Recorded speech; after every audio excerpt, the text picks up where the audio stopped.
pessoal, sejam bem-vindos a mais um podcast aqui na Isto é Bem-Estar. Hoje estou com pessoas muito especiais, fundadores da Cortex. Estou com o Dr. Hélio e a Andrea Tonelli, doutora Andrea Tonelli, psicóloga e psiquiatra, para falar um pouco sobre a obesidade, né? Vamos falar sobre a obesidade. Vamos, é o assunto que a gente mais gosta de falar. Não é? É. Te conheci no congresso de cirurgia bariátrica. Cirurgia bariátrica, um evento em Londrina em 2018. 2018. É. Foi com você que eu descobri que é um dos cortes meus que mais viralizam, que pessoas com obesidade reduzem a massa cinzenta. Foi um estudo que você me mandou. É verdade. Não é? Tem redução de massa cinzenta, de massa branca e tem redução do cérebro de maneira geral. Por conta de uma série de alterações associadas à obesidade, né? O cérebro da pessoa com obesidade recebe menos sangue e ele vai encolhendo. Então, isso é uma informação extremamente preciosa que às vezes as pessoas falam assim, eu tenho obesidade e eu não tenho, e eu sou extremamente saudável. As pessoas falam, existe obesidade saudável, né? Que a pessoa pode ter obesidade, pode ser saudável, pode não ter nenhuma consequência, mas essa já é uma informação que diz que tem consequência, né? Se a pessoa tem obesidade, já tem o cérebro inflamado, já tem a redução de massa cinzenta, então tem sim. Já tem uma consequência bem grave. Drástica, né? Drástica. Se você pega a redução do córtex pré-frontal, que é responsável pela capacidade de decisão, tomada de decisão. Controle. Impulso. Uhum. Então, diminuindo essa área, aumenta a impulsividade, Sim. aumenta a compulsão alimentar. Então, desencadeia um ciclo sem fim, né? Embora a obesidade não seja considerada uma doença mental, a obesidade tem uma série de sintomas na mente, tem uma série de sintomas psicológicos envolvidos. A coisa mais dramática, na minha opinião, é que pessoas com obesidade têm uma chance maior do que pessoas sem obesidade de desenvolverem demência, de Alzheimer. Sério? Hoje em dia, alguns estudiosos já chamam a demência de Alzheimer de diabetes tipo 3, para você ter uma ideia. Sério? Sim, porque a doença de Alzheimer tem uma série de coisas em comum com a doença com o diabetes. Olha, uma série de alterações. Eu não sabia da diabetes tipo 3 que eles têm chamado. Tem chamado. Que legal. Que legal assim. Que Que legal. interessante. Que interessante. Que legal. É. E como vocês, antes da gente entrar no tema da obesidade, eu quero entender como vocês fundaram Cortex, como vocês trabalham de forma integrada a psicologia com a psiquiatria na obesidade. Como vocês fazem isso? Então, a Cortex é uma iniciativa nossa, né? A gente começou a Cortex. A Cortex foi a partir do encontro nosso, né? A gente casou há 3 anos. 3 anos. 3 anos. Vocês estão ainda na paixonite aguda, Ainda né? estamos praticamente na lua de mel, né? É. E aí, a partir disso, a gente percebeu que tinha interesses em comum. Eu já trabalhava também com obesidade, mas de uma outra maneira, tinha uma outra visão. Eu trabalhava junto com alguns endocrinologistas, era mais com foco um pouco diferente. E daí o Hélio trabalhava mais com cirurgia bariátrica, e a gente tinha vontade de fazer assim, uma plataforma voltada para estudo de neurociência, mais assim voltada para a ciência mesmo, e aí a gente resolveu fazer pro aluno, a Cortex. Não, é para o profissional da saúde, é voltado não é para profissionais, não é para paciente. Tá, são módulos, então, mais voltados a questões Neuropsicológicas associadas à obesidade. Principalmente. No início não foi só voltado à obesidade. Nós já tivemos vários cursos. Já tivemos cursos voltados para psicopatologia, mas voltados assim para neuropsicologia e neurociência. Mas a gente sempre teve o foco na obesidade e daí a gente já lançou, acho que um curso, né? 2 cursos voltados para... E pode encontrar tudo no Instagram, a gente falar o final. Sim, no final nós criamos a Cortex Educação, que é a nossa plataforma. Nossa plataforma tem também o objetivo de incentivar o bem-estar, a mudança de hábito, que é um pilar muito importante no tratamento da obesidade. Não, e isso é super precioso para o profissional da área da saúde. A gente, hoje, pensando em todos os profissionais, né? Tanto profissional de educação física, fisioterapia, terapeuta ocupacional, psicólogo, médico, nutricionista, a gente tem fisioterapeuta. Então, o profissional ele tem que aprender a ter um olhar diferenciado para a pessoa com uma patologia específica, né? Sim. Porque eu acredito que toda e qualquer patologia, a gente está falando de questões psicológicas, comportamentais, psiquiátricas, que eu acho que... Eu não sei se eu vou falar uma coisa errada, mas eu acredito que todo mundo hoje tem uma questão psiquiátrica. Eu acho que sim. Nem que seja uma fobiazinha. Todo mundo tem. Todo mundo...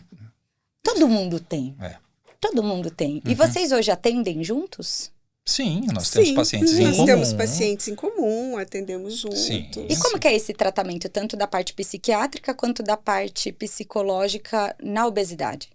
Olha, obesidade, como qualquer doença crônica que não tem cura, é uma doença que a gente chama de uma doença potencialmente frustrante. Sim. Tanto para o paciente quanto para a gente, para o terapeuta. Por quê?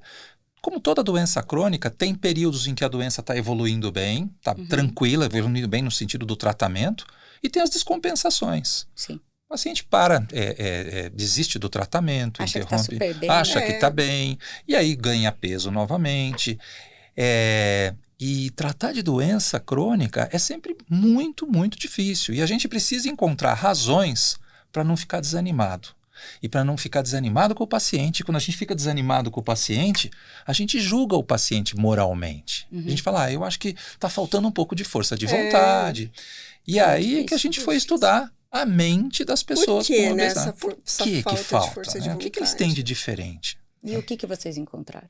Muita coisa, Paula. A gente sempre diz as que... As alterações cerebrais que a gente falou, né? A gente diz que toda pessoa com obesidade tem uma espécie de transtorno de déficit de atenção de origem metabólica. Sério?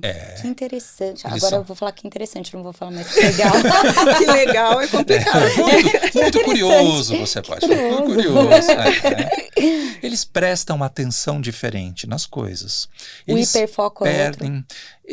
o hiperfoco na alimentação, principalmente. Sim, aumenta.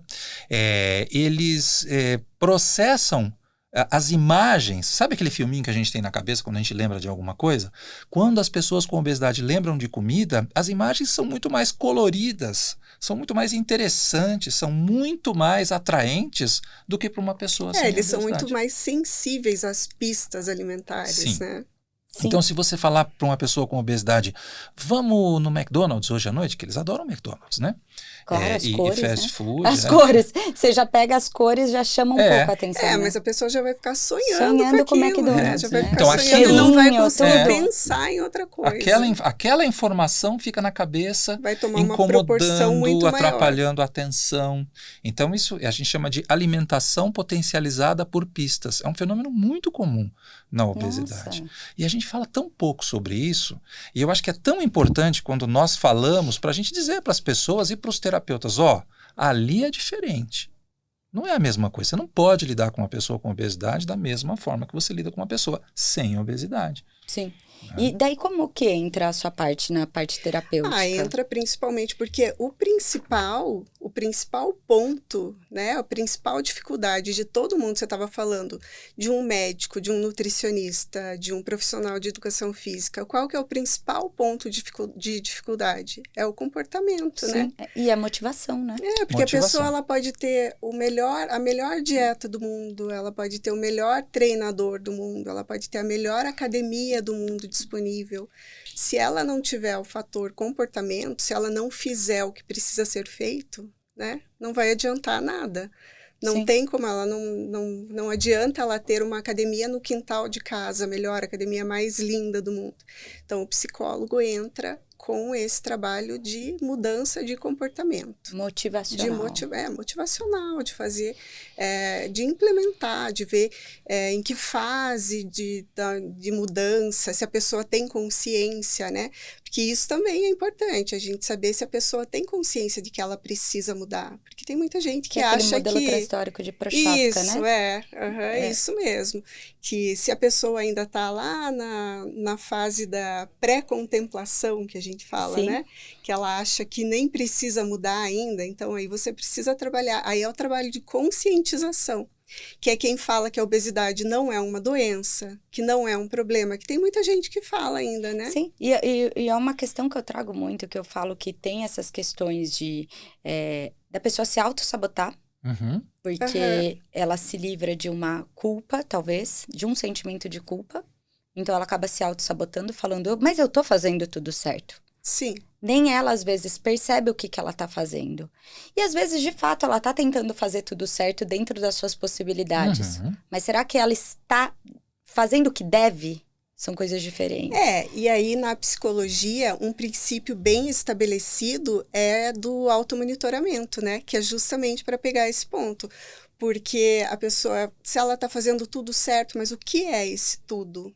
Né? Ela está fazendo... As pessoas se enganam também, tanto com dieta quanto com exercício. Fala assim, eu como cerca de 1.500 calorias por dia.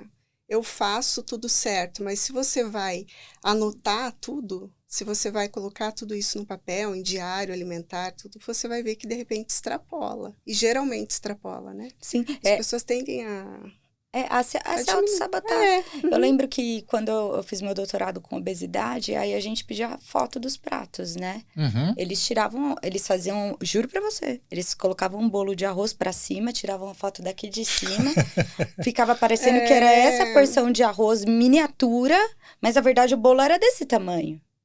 Então eles se auto-sabotam. Sim. É o que a gente chama de edição da realidade. O trabalho do profissional de saúde mental é ajudar o paciente a, não vou dizer parar de editar a sua realidade, mas editar de forma mais saudável. Porque a gente sempre edita. Sim. Né? Da Sim. mesma forma que os seus pacientes, os pacientes experimentais editavam a foto, a gente edita a nossa vida, né? Sim. Toda pessoa com obesidade, ela tem uma questão vinculada, que eu sei que a obesidade ela é multifatorial, então a gente tem, inclusive, muitos fatores envolvidos. Mas não a causa, talvez. A alimentação sempre é um problema para a pessoa com obesidade, em todas as questões. É um problema que vocês precisam gerenciar o tempo todo. O tempo todo. Sim. A pessoa Na imensa maioria dos isso, pacientes. Né? Os pacientes... esse é um dos aspectos da mente obesa. É a alimentação. E que derivam da impulsividade. As pessoas com obesidade, além da impulsividade, elas têm um fenômeno que a gente chama de alimentação emocional.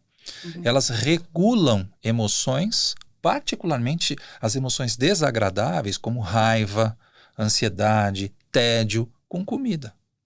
Ou o conforto, né? Que é são a comida de conforto. Uhum. Exatamente. Eles levam como conforto. E às vezes, eu acho que você deve fazer isso muito bem, você voltando até a infância daquela criança, daquele adulto que já foi uma criança. Há muitas questões, talvez no processo de educação, processo em casa, de estar à mesa, de acolhimento com o alimento. Uhum. Isso é cultural, né? Eu acho que acaba sendo assim para quase todo mundo. Né? A gente é muito acolhido com alimentação, todos os encontros acontecem com alimentação, então a gente precisa, e não tem problema também, né? Não tem nenhum problema nisso, mas a gente precisa aprender até onde isso é aceitável na vida da pessoa, até onde ela está regulando as emoções dela, até onde ela não está reconhecendo as emoções e está regulando de forma errada, né? Com a comida, de forma disfuncional. Então, ela tem que aprender a reconhecer isso que você falou, de repente voltando, vendo como que ela aprendeu isso, desconstruindo algumas coisas. E hoje vocês percebem que os pais com obesidade ou os adultos com obesidade, eles têm problemas com os filhos com obesidade ou não tem um vínculo familiar de ambiente obesogênico? Tem. E tudo mais. Eu tô treinando para não ser professor, tá? A pessoa obesogênica. Vai falar da alexitimia. Não, pode falar da alexitimia. É uma coisa muito importante. É só você explicar o que é. Alexitimia... dá pra falar de conceitos, né? Pode falar, só que explica. A alexitimia é a dificuldade que a pessoa tem de reconhecer os próprios estados emocionais. Tá. Isso é muito comum em diversos... transtornos mentais. Em pessoas com autismo. Sim. Autismo, esquizofrenia e obesidade. Eu não sabia. A alexitimia é uma das características da mente obesa.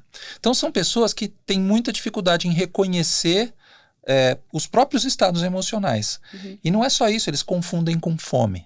Então você imagina uma mãe com obesidade e com alexitimia, ela vai ter muita dificuldade de distinguir quando o bebê que está chorando de fome ou está chorando por outra coisa, que os bebês não choram só quando estão com fome. Sim. Eles choram quando eles estão sentindo algum tipo de desconforto. O que ela faz? Ela dá comida. Ela conforta tudo com Com comida. E a criança se desenvolve dessa forma. A gente faz isso mesmo O não tempo tendo. todo. Mesmo Porque não todo. tendo, né? Porque porque- é a coisa mais fácil. A Ai, primeira criança coisa que tá a com gente dor de pensa, né? cabeça, vai comer, é fome. A criança tá com dor de barriga, ai, tá, é fome. E criança, como a criança é não fome. fala e só chora, a primeira coisa que a gente tenta fazer é dar comida para a Você criança. sabe que tem É por isso que a gente aprende também, que eu falei que todo mundo Sim. acaba aprendendo que o conforto é a alimentação, né? Sim, porque acaba sendo essa sensação. Tendo E essa quando a gente sensação de vai conforto. até fazer, quando você é criança e vai até fazer um exame de sangue, o que você ganha? Você ganha um pirulito, você ganha um doce. Tudo é comida. Não é? Tudo é comida. Comida é Tudo recompensa. é. Comida é recompensa. É recompensa. É recompensa. É. A gente pega. Tem um livro, putz, eu vou esquecer o nome, que é o que sua barriga. É um livro infantil. O que sua barriga quer dizer, alguma coisa assim. E ele ensina a criança qual que é aquele sentimento que tem na barriga dela, porque a barriga, ela precisa sentir dor de barriga, será que é fome? Uhum. A barriga É. tá roncando, será que é fome? Será que tudo é fome? Uhum. Será que é fome fisiológica? Sim. É engraçado que, sem querer, meus filhos, eles sabem o que é fome fisiológica. É. Eles não têm fome emocional. Uhum. Que eu sou muito fome fisiológica. Eu não tenho, tipo, nossa, que emoção de comer. Eu não tenho isso. Eu tenho, Que eu vontade preciso de comer. Nossa, eu preciso comer. Chegou minha hora, eu preciso comer. Não porque eu tô com uma vontade de comer. Então, acho que tem esse processo também de educação alimentar de base, que não existe educação numa população que nem a educação tem, né? O comer emocional é com alimentos palatáveis também, geralmente, né? Com sorvete, com doce, com carboidrato. Sim. E vocês têm muitas crianças com obesidade ou vocês não tratam de Nós crianças? não atendemos Nós não atendemos crianças, criança. mas existem muitos casos de criança com Nem obesidade, adolescentes. né? Adolescentes Adolescentes, sim. alguns. Uhum. Uhum. É difícil adolescente, né? Porque a maioria do adolescente vai pelo pai Sim. e sim. pela mãe. Uhum. Vai como- porque é obrigado, né? Então, como vocês conduzem? Porque, assim, pegando o modelo de Prochaska, ele tá numa fase que ele não quer mudar de jeito nenhum. Quem quer Mas é o o pai e mãe. adolescente às vezes sofre, porque sofre bullying na escola, porque quer mudar. Eu já atendi adolescente que estava em sofrimento mental mesmo, que não era por causa do pai e da mãe, porque sofre bullying, porque está começando naquela fase querendo ter um relacionamento e não consegue. Não consegue fazer parte de nenhum grupo que é importante para eles. Então, eles têm também esse sofrimento. E Eles têm necessidade Tem, de né? mudar. Tem. E as pessoas com obesidade, vocês percebem que tem algumas questões de saúde mental envolvidas. Eu não vou falar que um leva ao outro, tá? Ou o outro leva a um, mas só que sempre tem alguma questão de saúde mental envolvida? Sim. Principalmente os transtornos do comportamento alimentar. Transtornos de comportamento alimentar em pessoas com obesidade são a ponta do iceberg. Muitas vezes são reflexo de depressão, ansiedade e outros tipos de sofrimento mental. Tá. Que se refletem, que aparecem mais na forma de, por exemplo, compulsão alimentar. Porque se você trata essas questões, você também consegue auxiliar num controle da obesidade, porque às vezes a pessoa ela só vai lá no fim, na consequência, né? A pessoa está com obesidade, você tem que se alimentar bem e fazer exercício, então só vai para a consequência. Qual a causa disso tudo? Às vezes a causa foi um gatilho de compulsão alimentar que ela desenvolveu, pode ter sido. Pode.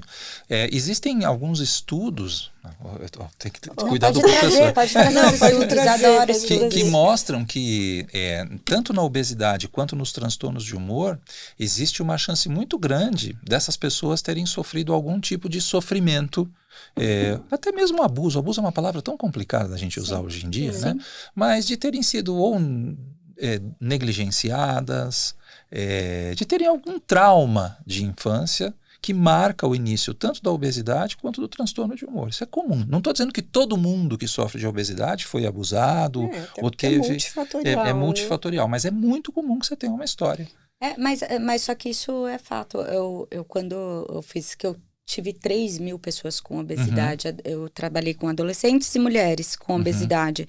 Eu tive um caso que eu já citei aqui de uma menina que é adolescente com obesidade e ela era estuprada por um familiar e no momento de conforto ela se escondia no quarto e comia. Porque Ela não tinha pra quem- compulsão. Sim, ela não tinha para quem contar. Ela falava, eu afogava minhas mágoas na comida.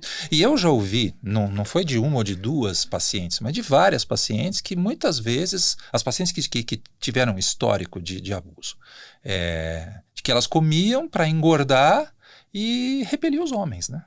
Sério. Né? Ficando mais gordinhas, elas não despertavam Para não interesse. se sentir atraentes, então. Sim. E você pegando essas causas multifatoriais que você mesmo disse, relacionadas à obesidade, hoje existe algum percentual de causas que são maiores? Então, exemplo, genética, talvez a questão ambiente. A principal causa, a imensa maioria dos casos de obesidade é por consumo excessivo de alimento, de calorias. Né? Então, existem os casos né? genéticos, mas os casos genéticos são casos mais raros, como uma síndrome que se chama síndrome de Prader-Willi, né? Que são casos muito severos, normalmente estão associados a deficiências intelectuais, a hipogonadismo, né? São coisas extremas. Sim. Agora, essa que a gente... Muito pequeno, né? É um percentual muito pequeno. Muito pequeno. A maioria é por excesso de calorias.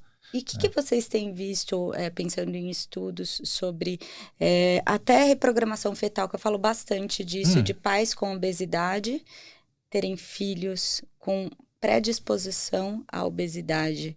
Vocês têm visto bastante sobre isso ou não? Eu não tenho visto muita coisa, mas é que se chama de alterações epigenéticas. Sim, né? sim. É o quanto o ambiente obesogênico pode interferir no DNA. Né, e se transformar isso numa vocação genética da pessoa. Né? Eu acho que até a sociedade, eu acho que isso a gente vai cada vez mais. Estávamos conversando sobre isso, né? Sim. Estamos com 2 bilhões de pessoas com obesidade no mundo.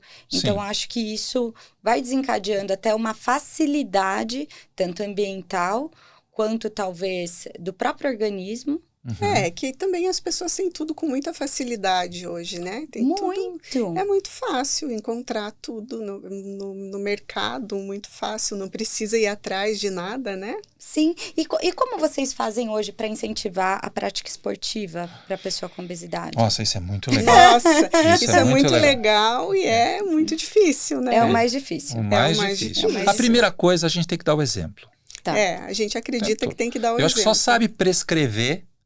Você acha? Você acredita reconhece nisso? Eu acredito. Você sabe disso, né? Eu acredito nisso. A gente sempre fala isso, que só sabe que a gente precisa dar o exemplo e precisa prescrever o que a gente faz, o que a gente pratica no nosso dia a dia. E a gente faz isso, né? E toda manhã, 5h15 da manhã, a gente levanta, a gente posta a nossa foto na Córtex Educação. Ó, estamos aqui na academia. É difícil? Putz, como é difícil. Dá uma preguiça? Ninguém claro gosta. que dá uma preguiça. Outro dia ainda... eu gosto de treinar. Amo treinar, acordo 5 horas da manhã pra treinar. A gente até falou que perguntaram pra gente, mas vocês não têm preguiça? Tem sim, né? Mas e aí, o que vocês fazem quando tem preguiça? Vai. Levanta e vai, né? Vai fazer o quê? Levanta e vai.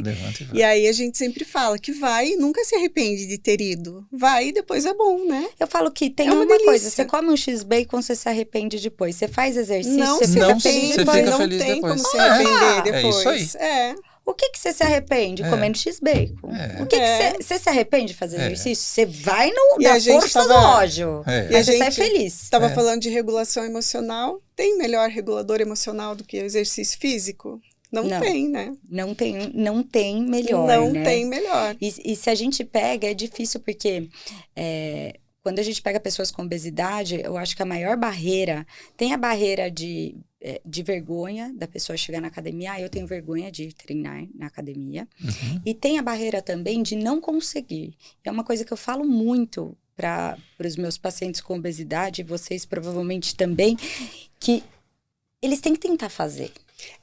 Tem que começar, Porque para né? você evoluir, você nunca... Você tem que começar Tem de que algum começar, lugar. tem que começar. E a pessoa não precisa começar correndo uma maratona, nem indo para academia, não precisa ir para academia, né? Eu falo para os meus pacientes que eles podem começar dando uma volta na quadra. Eles não fazem nada. Se você não faz nada e dá uma volta na quadra, você já está no lucro. Sim, Né? Aí você dá uma volta, semana que vem você dá 2, aí você vai aumentando, mas pelo menos tem que agir, tem que sair do nada para algum lugar. Sim. Tem uma Começar a frase fazer. dela que é uma das pessoas mais organizadas que eu conheço e metódicas. Você quer falar? Que eu acho que ela é muito importante. Pode falar. Ela sempre diz, quem só faz o que quer é criança. Mas Quando a gente se sente minimamente adulto, a gente tem que começar a fazer o que é preciso.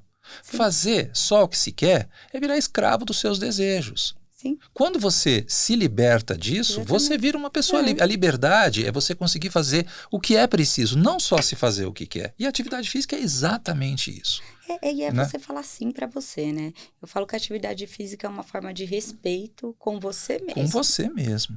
Então, é uma forma de...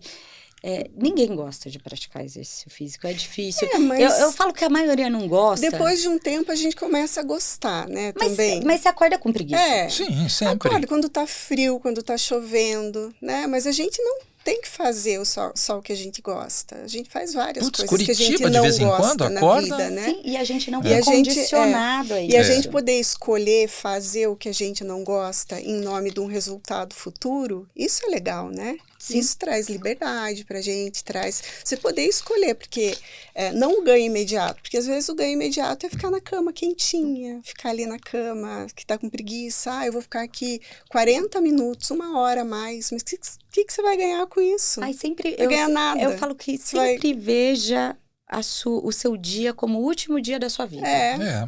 Vai acabar hoje, então preciso, eu tenho que terminar o saldo desse dia. Mas de repente, se a pessoa vê como vai acabar hoje, ela vai ficar dormindo, ela tem que pensar. Ai, gente. Ela tem que conseguir pensar no ganho que ela vai ter no futuro também. Compensar, daqui a pouco. sabe? Não só na recompensa imediata, mas ela tem que olhar o ganho a longo prazo que ela tem também. O exercício físico tem muito do ganho a longo prazo, né? Sim, e vocês veem quais as barreiras que vocês têm nos pacientes de vocês? Uma das barreiras é justamente isso. A maior parte dos pacientes, eles têm uma dificuldade de imaginar o futuro.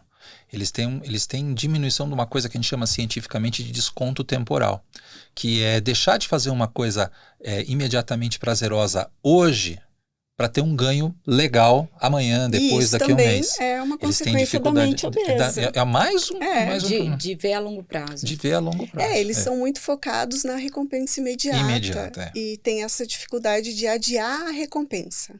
Porque a maioria dos casos, eu acredito que vocês pegam pessoas com obesidade que já tentaram de tudo.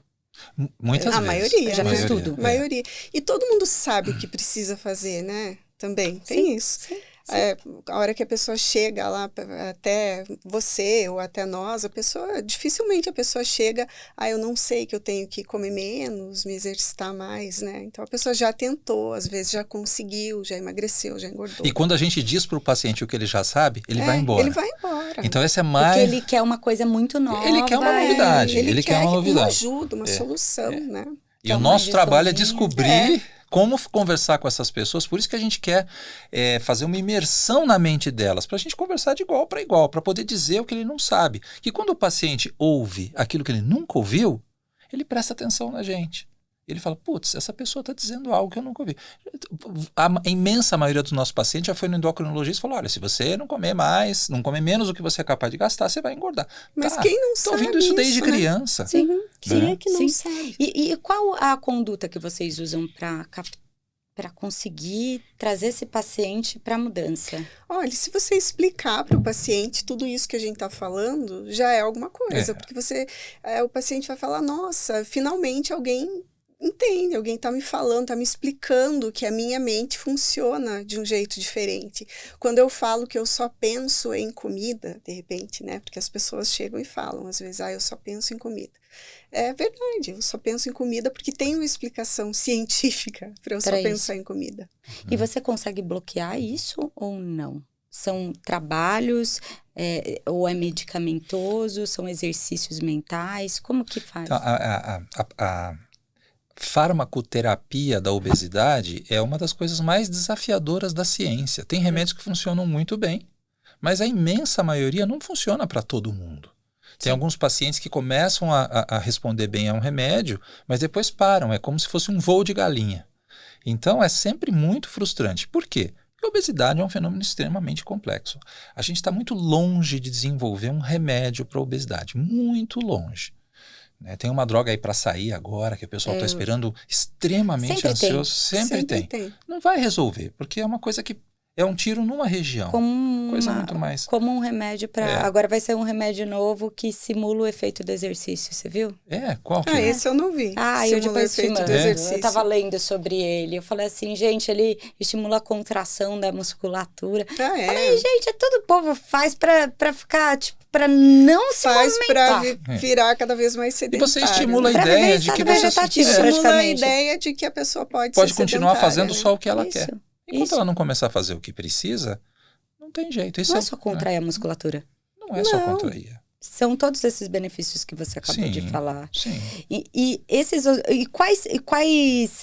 O que eles conquistam quando eles começam a ver tudo isso? Quais os relatos que vocês têm quando eles começam esse processo de emagrecimento? Porque com certeza vocês contam com uma equipe de nutricionista, e tudo mais, vocês devem encaminhar.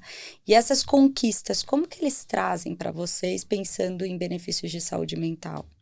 Olha, eu trato de pacientes graves, pacientes que fizeram cirurgia bariátrica. Se bem que hoje em dia a cirurgia bariátrica já não é mais para... Eles fizeram a cirurgia bariátrica e voltaram... Tem os pacientes que mesmo com cirurgia bariátrica tem o que a gente chama de recidiva do peso, né? Mas a gente tem aqueles pacientes que fazem a cirurgia bariátrica e continuam fazendo aquele segmento multidisciplinar ao longo dos anos, essas pessoas ficam bem. Nós temos aí casos de 13, 15 anos de cirurgia e as pessoas estão muito bem. Tiveram aquele reganho que a gente espera que aconteça normalmente, mas continuam magras. Mas, infelizmente, a imensa maioria faz a cirurgia, acha que a cirurgia é como fazer uma cirurgia de, por exemplo, uma plástica de mama, que você só espera a tua mama desinchar que ela fica boa. Né? Sim, Na cirurgia bariátrica que não é solução, né? Você que não existe cura para a É. obesidade. A gente não pode pensar em cura. A cirurgia, tem gente que pensa que a cirurgia tem gente até que fala que a cirurgia é o caminho fácil, né? Sim. Vai fazer a cirurgia e pronto, E não vai é. resolver, é a solução. Não é a solução. Quem fica bem, que o Hélio estava falando, é quem tem a consciência de que não tem cura, de que exige o tratamento para sempre, não tem como. E né? auto-monitoramento. A pessoa A pessoa precisa prestar atenção nela. Para sempre ela vai ter que mudar os hábitos, mudar o estilo de vida. Sem isso não tem. E vocês Não tem percebem que a tratamento. pessoa ela pode mudar o tipo de compulsão? Então, exemplo, como ela fez a cirurgia bariátrica, ela tinha uma compulsão alimentar. Aí ela agora ela não tem mais a compulsão e mudou para outro tipo de Isso compulsão. é um dos pontos mais polêmicos, inclusive é super controverso na ciência. Mas o que eu acho, tá? Baseado no que eu nos seus estudei pacientes e no que eu estou tudo vendo. mais. Todo mundo que faz cirurgia bariátrica e acaba desenvolvendo algum tipo de problema de uso de substância, já tinha algum tipo de problema, mesmo que fosse um uso recreativo um pouco mais exagerado. A gente sempre fala que a pessoa que tem mais risco de desenvolver problemas de uso de substâncias depois da cirurgia bariátrica são os homens que já faziam uso abusivo de álcool antes e faziam uso recreativo de quaisquer outras substâncias, seja maconha, cocaína, êxtase, etc. E aí isso pode, Esse aumenta o risco. pode potencializar Pode. após, porque ela não tem mais uma compulsão alimentar e ela joga todo o peso no... Isso, exatamente na outra substância. nas outras Mas coisas. ainda a gente não pode afirmar que todo paciente que faz cirurgia bariátrica vai ter esse desvio da compulsão. Né? Ela vai deixar de ser compulsiva por comida e vai obrigatoriamente desenvolver uma compulsão por álcool ou por outra substância. E existe uma mudança, talvez, comportamental e mental de pessoas que fazem a cirurgia bariátrica? Eu tenho 2 amigos que fizeram a cirurgia bariátrica e estão muito bem os 2, só que eles mudaram totalmente. Sim, acontece. O que acontece? Pensando na mente. Diversas coisas. A gente tem que pensar que são fenômenos multifatoriais. Então, você, por exemplo, tem melhora da mente obesa. A pessoa antigamente era letárgica, era uma pessoa que tinha dificuldades atencionais, era mais impulsiva, e isso melhora. e ela pode ter consequências favoráveis. Sim. Agora, eu, por exemplo, imagina aquela moça que estava se defendendo com a gordura do acesso aos homens e que de repente está magra, bonita, e os homens começam a baixar nela. E ela não tem habilidades para fazer isso. Isso pode gerar muito estresse, muita angústia. Por isso que o papel do psicólogo é fundamental. Não sei se você tem mais alguma coisa nesse sentido. Eu acho que tem gente que tem dificuldade também para se reconhecer magro Tem, também, né? Tem. Uhum. Tipo, não se reconhece mais. Porque é uma outra pessoa, ela tem que criar uma nova visão dela mesma. Porque é rápido, né? Porque é rápido. Muito rápido. E às vezes acontece da pessoa não gostar do que ela vê. Ela tá tão acostumada a se ver daquele tamanho, daquele jeito, com aquele rosto, né? E aí então muda tudo. Ela pode não gostar. Já pode aconteceu não com já. paciente? Tem um relato de uma colega minha que diz que uma paciente que fez cirurgia, ela se arrependeu porque ela se achava mais sexy quando ela estava... Existe. Talvez fosse mesmo, né? Sim, talvez se sentia melhor com ela mesma. Com ela mesma tava daquele jeito. acostumada e não Porque sentia. é uma mudança muito drástica. E também é uma mudança muito drástica no corpo. Às vezes, porque quando as pessoas fazem a cirurgia, elas criam uma expectativa também muito grande de que vão ficar com tal corpo.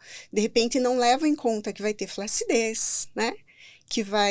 Não leva em conta o formato do corpo. A pessoa nunca se viu magra, ela não sabe como é que é o formato corporal dela. Sim. Aí ela cria uma imagem totalmente diferente, aí não corresponde às expectativas dela. Sim. Então isso pode acontecer. Eu imagino, porque as pessoas elas devem já visualizar como que elas vão ficar e não ficam daquela não forma. ficam daquele jeito. É o mesmo processo de quem vai fazer uma cirurgia plástica, que leva, sei lá, uma foto de uma modelo, né? E fala assim, olha, eu quero ficar assim. Só que não tem como, você tem que levar em consideração o formato corporal. E se tratando de uma pessoa com obesidade, você tem que pensar que está sobrando pele, muitas vezes. E a pessoa não pensa nisso, ela acha que ela vai emagrecer e a pele vai voltar e tudo vai ficar perfeito. E como vocês trabalham com obesidade provavelmente severa, né? E a gente precisa, e o trabalho do psicólogo é inclusive trabalhar com as expectativas e trazer o paciente para as expectativas realistas, né? Porque se ele não tiver expectativas realistas, aí a gente vai ter um problema muito grande. Muita gente acha que é infeliz no casamento por conta da obesidade. Muita gente acha que é infeliz no trabalho por conta da obesidade.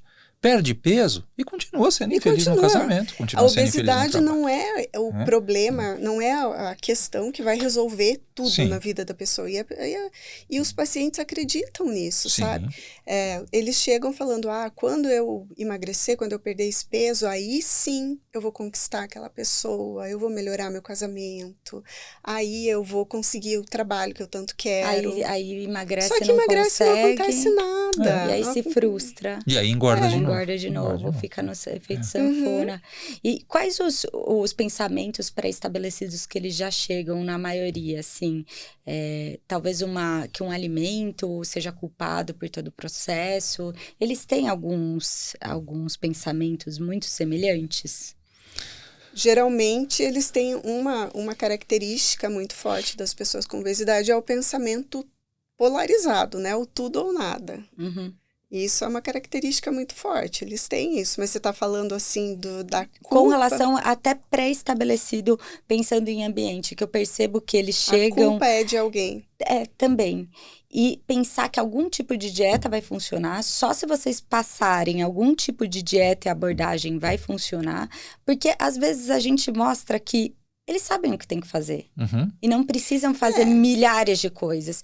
Mas eles acreditam que precisam fazer restrição. Mas eles querem uma solução mágica, né? Acham que você vai tirar uma carta da manga, que você vai falar alguma coisa diferente. Só que não tem alguma coisa diferente, né? O nosso papel é transformar o que eles já sabem numa novidade. Muito atraente, muito estimulante. E é mais como... praticamente a consulta tem que ser quase como um animador de auditório, né? Você tem que estar sempre muito animado para dizer aquilo que esses pacientes precisam ouvir para que aquilo toque o mínimo. Existem pacientes que são muito apáticos. E essa era uma dificuldade que eu tinha quando eu comecei a atender pacientes com obesidade. Porque muitos deles têm uma apatia típica da inflamação do cérebro. Apatia, cansaço. Cansaço, dificuldade de falar, de emoção, isso que a gente estava falando de alexitimia. Desânimo, eles não falam, eles têm a dificuldade de falar o que eles estão sentindo. Eles não conseguem. Eles não conseguem olhar para dentro. Não conseguem traduzir. Eles não têm introspecção, sabe? Eles não conseguem falar o que eles sentem, não conseguem traduzir. O que acontece no mundo interior deles. E esses pacientes, eles costumam... Tem um paciente pós-bariátrica, certo? Que, tipo, consegue ter um sucesso, alguns que voltam. E tem um paciente que tenta por conta própria, certo? Sim. Que vocês recebem. Sim. Esse paciente que tenta por conta própria, ele tenta com algum tratamento medicamentoso ou ele tenta se aventurar no que ele acha que dá certo? Eu já vi pessoas que se aventuraram. Eu também já vi. Tiveram um êxito. E um êxito até interessante, 2 ou 3 anos, mas tiveram recaídas depois. Já vi pessoas que chegaram a perder 40 quilos sozinhas, só fazendo dieta e fazendo atividade física. Vi várias pessoas. O problema é que é difícil você manter isso. É difícil manter porque aí a pessoa precisa mudar todo o estilo de vida dela, o ambiente, as amizades, às vezes o relacionamento, tudo acaba colaborando para aquilo. Então não é um período que ela vai fazer uma dieta e aí ela emagreceu e pronto. As pessoas às vezes não te motivam, né? Porque falam, de novo você vai tentar. Mais uma vez você vai tentar? E é difícil, imagina, né? A pessoa, ela vai... as pessoas vão fazer e elas falam assim, eu vou fazer uma dieta durante 1 ano, elas perdem o peso. Só que elas mesmas acreditam que depois é só voltar ao normal, que pronto, né? Acham que a dieta e a alimentação e o exercício é por um período pré-estabelecido. Que tem prazo de validade, né? Não e é pra vida toda. Não é pra vida toda, só que é pra vida toda. Então, a conscientização é essa, de que ela vai ter que mudar todo o estilo de vida dela. Às vezes ela vai ter que deixar de ir nos lugares que ela frequentava, vai ter que até mudar, às vezes, as amizades, né? Para se reformatar. Para sustentar aquilo lá, para sustentar aquele novo estilo de vida, ter hábitos diferentes. Sim. E para sempre. Eu tenho uma metáfora que eu sempre falo para os pacientes, que eu estou sempre tentando me comunicar com eles de maneira concreta e estimulante. Eu falo assim, olha, obesidade é igual dinheiro, só que com efeitos contrários. Se você enriquecer e você começar a viver igual rico, você vai ficar pobre. Se você emagrecer e começar a comer igual magro, você vai ficar gordo. Sim, porque você sempre vai voltar para onde você estava. Volta onde você estava. Você sempre vai voltar. E como vocês explicam e definem a mente, que você falou, a mente obesa? Como vocês definem essa mente obesa? Quais são os sinais, sintomas? Eu não sei como que vocês enxergam essa mente obesa. A mente obesa, ela é caracterizada por essa letargia, essa apatia, dificuldade de reconhecer e regular as próprias emoções, particularmente as que são desagradáveis, déficits de atenção, déficits de memória e a excitação que a comida desperta naquela pessoa. Então, a pessoa é sensível, como eu falei antes, é sensível a qualquer pista. Ela está sempre muito atenta a qualquer sinal de alimentação. Ela fica pensando... Que é aquele TDAH... que você metabólico. TDAH, isso. Ela sempre está muito atenta a tudo que envolve alimentação, que envolve comida. Para uma pessoa que não tem obesidade, aquilo lá, que não tem a mente obesa, aquilo pode não significar muita coisa, mas a pessoa realmente, para ela, recruta muito mais a atenção dela, muito mais... Isso chama muito mais atenção. Toda pessoa com obesidade tem essa mente obesa? Eu acho que não é toda. Ainda não sei qual que é uma porcentagem, mas eu diria com segurança... Mas dos pacientes de vocês? A maioria. A maioria. É que já serve como um dado grande estatístico, né? Eu acho que favorece o paciente a gente acreditar que todos têm, né? Para que a gente possa tratar dessa forma e todos possam se beneficiar, né? E o que é bem interessante é que quando a pessoa emagrece... Isso que eu ia perguntar. Se emagrece ou faz a bariátrica, o que acontece com essa mente? Melhora, porque isso é decorrente da inflamação, da resistência à insulina. Isso tudo melhorando também melhora. Lembra da resistência à insulina, né, Paula? Também melhora isso no cérebro e também vai melhorar. E essa os visão sintomas. que tem esse TDAH metabólico e essa visão que tem quando a pessoa emagrece, ela continua com aquela mente projetando na alimentação? Então, tem muita coisa que é condicionada. Ela Uhum. precisa aprender que algumas coisas fazem parte do funcionamento mental da mente inflamada, mas a mente desinflama, mas persistem os aprendizados, aquilo que ela aprendeu. Então, o impulso de regular o tédio, por exemplo, com comida é uma coisa que ela aprendeu desde criança. E ela precisa desaprender. E como é que a gente desaprende? A gente desaprende fazendo atividade física, ensinando o paciente que existem outras maneiras de você estimular o teu cérebro, que não seja comida. Entendi. Eu percebo que a gente faz o follow-up de pesquisa científica e há um percentual muito grande de reganho, de pessoas que voltam aonde estavam, mas você percebe que isso que você falou é muito verdade. As pessoas que fazem tudo bonitinho, tem até as regras, as normas estabelecidas pela ABESO, Sim. de meio a 2 quilos por semana, para não extrapolar e tipo, querer perder 10 quilos em uma semana. Até porque o exagero nunca é efetivo também, Você né? perde 10 quilos em uma semana, não vai ser saudável. Não é saudável. Lembra aquelas capas de revista? Sim. Perca tantos quilos em tal. Boa forma. Tome o shake. Sim, e aí você pega que essas pessoas que fizeram tudo bonitinho, eu acredito que além do peso, tem a questão de treinamento mental. Sim. Claro. Então tem todo um aprendizado e tem toda uma mudança de percepção com relação ao alimento e com relação a esse novo estilo de vida. Sim. E como vocês fazem para aquele paciente? Vocês auxiliam na maneira que ele tem que se programar, estabelecer a rotina e tudo mais? Sim, isso é a parte comportamental, né? Que é a parte fundamental. E como você trabalha a parte comportamental? É fundamental. Ela precisa organizar o ambiente, ela precisa se organizar para ir no mercado, ela precisa fazer lista de mercado, ela precisa organizar o que ela vai ter em casa. Não ir com fome no mercado. Não ir com fome no mercado e também o que vai ter em casa, o que vai ter à disposição, né? Porque, sempre que eu fico muito estressada, quando eu vi, eu já comi um pacote de bolacha recheada. Mas e se você não tiver o pacote de bolacha recheada em casa, né? Você vai procurar uma outra coisa. Então mas é um trabalho, né? Um processo que você tem que psicoeducar essa pessoa, porque ela tem hábitos muito ruins. Então, você vai ter que, antes, investigar quais são os hábitos dela, como que é o ambiente dela, e daí tem toda uma organização, até como organizar a geladeira de um jeito que deixe o que mais visível e mais à mão, o que é mais indicado para ela, até, né, porque às vezes a pessoa não mora sozinha, tem outras pessoas, tem filho, enfim, que precisam. Tem besteirinhas. É que se você parar para pensar, eu estava vendo um estudo que mostrava que a gente toma 36 mil decisões em um dia. 36 mil decisões em um dia. De sim e não, viro pra lá ou pra cá, pego e o isso, teu ambiente aquilo. Conta muito. Então, essa tomada de decisão, ela é muito difícil. E a gente cria um ciclo quando você diz que a tomada de decisão tá comprometida na obesidade. Então, é um processo, pra vocês, pensando em saúde mental, é um processo extremamente complicado. Sim. Porque se a tomada de decisão, ela tá prejudicada por conta do córtex pré-frontal, e ela precisa tomar decisão sozinha em casa, como que eu equilibro isso?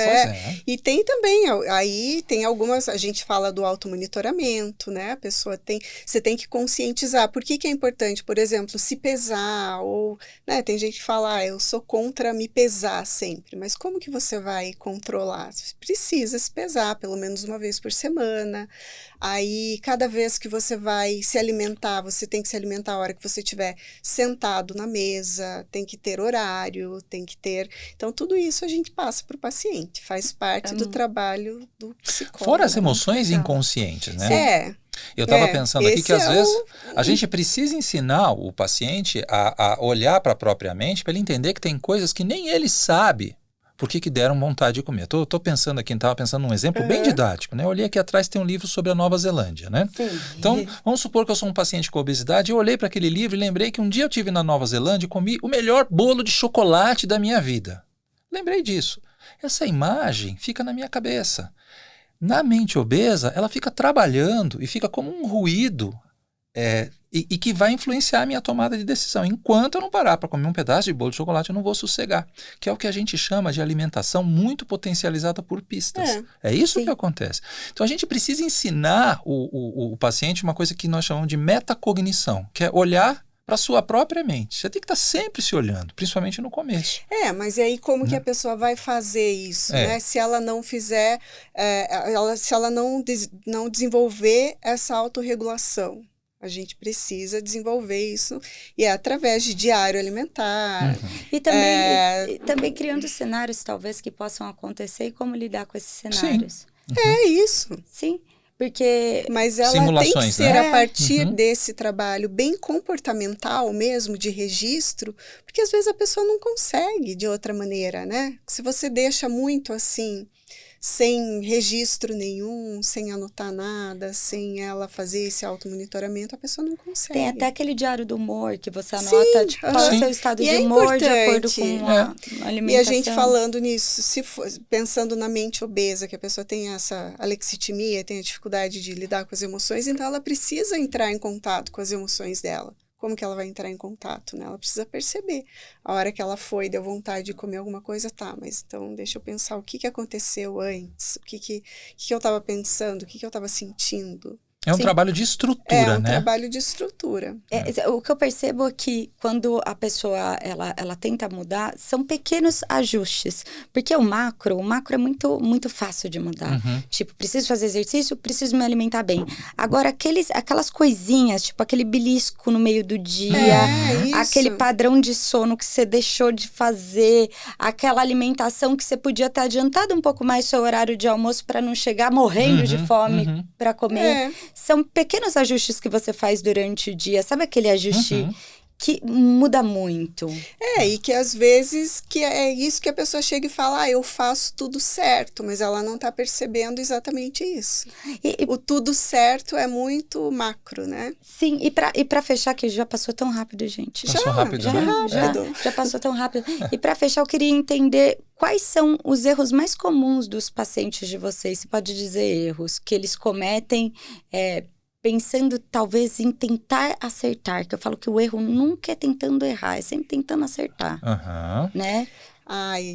Principalmente buscar a solução milagrosa, né? Buscar... tem muita falando em obesidade, vende muita solução milagrosa por aí, né? Se você abre a internet, tem alguém oferecendo alguma coisa para obesidade, algum remédio, algum tratamento rápido, ou alguma dieta, ou algum programa, né? De 5 semanas, 6 semanas. Então, não acreditar nisso. Que esse é o principal erro. Porque, e às vezes os pacientes eles começam o tratamento e eles acham que é muito trabalhoso, é muito demorado, e eles desistem do tratamento para procurar a solução milagrosa e voltam. A falta de paciência. Falta de paciência, falta de compreensão mesmo de que é para sempre, né? De que eles têm uma doença e que é uma mudança que é para sempre. Sim. Acho que esse é o principal erro. E eu acho que derivado disso é que a obesidade é uma doença crônica, como uma doença crônica ela é caracterizada por recaídas. Se houver recaídas, não desista. Se houver recaídas, não desista. Isso faz parte. As derrapadas fazem parte do sucesso. Se caiu, levanta.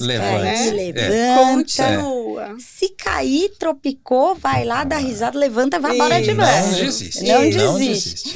Deixem as mídias sociais de vocês, onde encontrar o curso, fala do evento que vai ter, fala tudo. Cortex.educ no Instagram, nossa plataforma. Ela está dirigida muito para profissionais de saúde mental, mas ela também está direcionada para você, porque a gente facilita muito o entendimento da ciência. Tem bastante informação. A gente digere a ciência, né? Tem sim. Tô seguindo. E que mais? Fala do nosso evento, amor. Então a gente vai ter um evento no dia 20 de julho, agora, que é a imersão em psicologia da obesidade e transtornos alimentares, que também vai ser voltado para profissionais e para estudantes de psicologia e de nutrição, principalmente, e que vai falar sobre obesidade, sobre a psicologia da obesidade, sobre transtornos alimentares, até vai ser com um psicólogo que é aqui. Acho que você Aqui do Ambulinho, aqui Felipe do Ambulinho. Lenzing. Felipe. Sim, Você sim. conhece? Augusto. Vai ser aqui em São Paulo? Não, vai ser em vai ser em Curitiba. Curitiba. Nós vamos começar Vai em ser Curitiba. Logo, quem Curitiba, sabe, a gente lá organiza no- aqui. é. Né? E Não com a vai ter Bruna online. Boareto. Hã? Isso, Vai ter online. Vai ter online. Vai ter online, Vai vai ter ter, online vai Então, ser quem não presencial. puder... E Pode. online, quem não puder. E a gente também, não sei como que a gente deixa o link. Pode deixar aqui que eles colocam. Fala, clica então, no link aqui. clica Clica no Vai link aqui que a gente vai deixar e pode participar online também. Combinado. Gente, muito obrigada pela presença. Nós é que agradecemos a oportunidade, Paula. Foi muito gostoso estar aqui. Tem que Passou bem falar, rápido. eu fico tão feliz de falar sobre esse tema, porque hoje o mundo, eu acredito que daqui a pouco, a gente estava falando até sobre isso, hoje a gente tem mais da metade da população com sobrepeso, com excesso de peso, e a gente tem que dar uma atenção especial, porque é um problema de saúde pública e que a gente Isso. pode prevenir, né? É verdade. Concordo. É altamente prevenível. Se a gente puder trabalhar na prevenção, é melhor mesmo, né? Sim, a gente pode prevenir, a gente pode tratar, a gente pode melhorar. E assim a gente cria uma população mais saudável. Tem tratamento, só não tem milagre. Só não Mas tem milagre. tratamento. Obrigada, gente. Eu que agradeço. Obrigada a você. Muito obrigada a todos vocês. Eu amei esse podcast. Se você quiser, compartilhe, curta, comente. E estamos aqui no próximo. Tchau!